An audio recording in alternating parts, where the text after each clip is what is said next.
Russia నుంచి S-400 Sudarshan air defence system 4వ squadron భారత్కు చేరుకుంది. దీంతో భారత గగనతల రక్షణ మరింత బలోపేతం కానుంది. S-400 సుదర్శన్ సుదీర్ఘ శ్రేణి ఎయిర్ డిఫెన్స్ సిస్టమ్ రష్యా నుంచి నౌకలో భారత్కు వచ్చినట్టుగా రక్షణ శాఖ వర్గాలు తెలిపాయి. త్వరలో ఆపరేషన్ ఏరియాలో దీనిని మోహరించబోతున్నట్టుగా వెల్లడించాయి.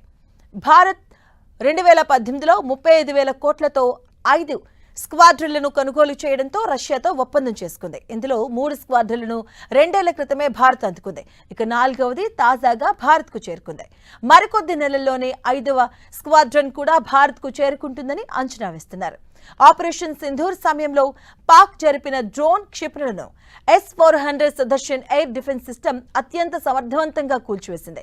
ఏకకాలంలో 300 లక్ష్యాలను టార్గెట్ చేసి 40 నుంచి 400 కిలోమీటర్ల దూరంలోని శత్రు క్షిపణులను, డ్రోన్లను, స్టెల్త్ ఫైటర్ జెట్లను ఈ ఎయిర్ డిఫెన్స్ సిస్టమ్ సమర్థవంతంగా తిప్పికొట్టగలదు.